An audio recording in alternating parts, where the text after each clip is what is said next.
ফেসবুকে বিশ্ব সুন্দরীর তকমা পাওয়া অপু বিশ্বাসের একই অবস্থা। রাস্তাঘাটে দাঁড়িয়ে মনে হচ্ছে কোনো মডেলের লাল পানি খাওয়ার পর যে অবস্থা হয়, সেরকমই অবস্থা অপু বিশ্বাসের।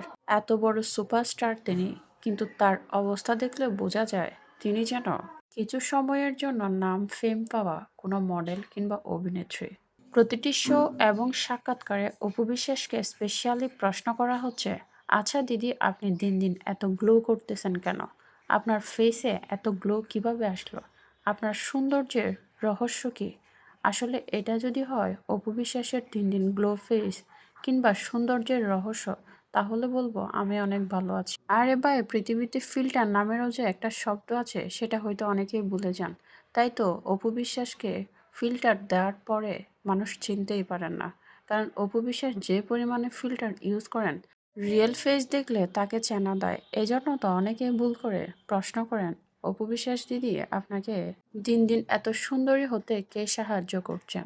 আসলে মেকআপ এবং ফিল্টার যে অপু বিশ্বাসকে অনেক বেশি সাহায্য করছেন সুন্দরী দেখানোর এবং কচি দেখানোর, সেটা তো অনেকেই বুঝেন।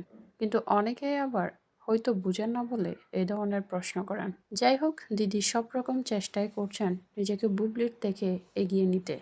এই যেমন ইংলিশে কথা বলা, এই যেমন নিজেকে ছোট দেখানো, আরও কি কি আছে সবই করছেন।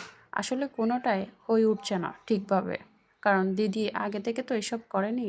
তাই হয়তো এসবে একটু বেমানান মনে হচ্ছে দিদিকে। তবে দিদি যে ট্রাই করছেন সেটাই বড় কথা। অপু বিশ্বাসের অনেক ভক্তরা এটা নিয়ে দেখে অপু বিশ্বাসকে প্রচুর পরিমাণে প্রশংসায় বসাচ্ছেন। আসলে তারা কিভাবে কি জন্য প্রশংসায় বসাচ্ছেন তারা হয়তো নিজেরাই জানেন না।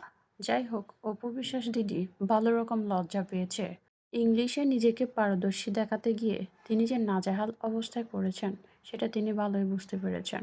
এরপর হয়তো আর কোনোদিন দিদিকে সেভাবে কথা বলতে আমরা দেখতে পাবো না। যাই হোক, এই সুযোগে আমরা বুঝে গেলাম দিদি কী পরিমাণ ইংলিশে কথা বলতে পারেন।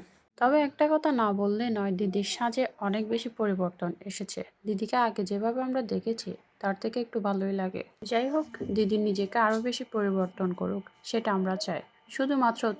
শুধুমাত্র তিনি বুবলিকে নিয়ে বাজে মন্তব্য না করলেই হয়। নিজের জীবনে তিনি কি করবেন কি করবেন না সেটা একান্তই তার ব্যক্তিগত ব্যাপার। কিন্তু তিনি যখন অকারণে বুবলিকে নিয়ে বাজে মন্তব্য করে, তখন কিন্তু আমরা চুপ থাকবো না। কারণ অপু বিশ্বাসের ভক্তরা যে পরিমাণে বুবলিকে নিয়ে ট্রল করেন, তা আমরা কেন বসে থাকবো? গতকাল অপু বিশ্বাসের একটি সাক্ষাৎকারে দেখলাম অপু বিশ্বাস বলছেন বুবলি নাকি ইচ্ছে করে তাকে নিয়ে ট্রল করায়। এটা নাকি একটা গ্রুপ যেখানে ইচ্ছে করে অপু বিশ্বাসকে ট্রল করানো হয়। তাহলে কি দিদি আপনিও একটি গ্রুপ খুলেছেন যেটাতে বুবলিকে অপমান অপদস্থ করা হয়?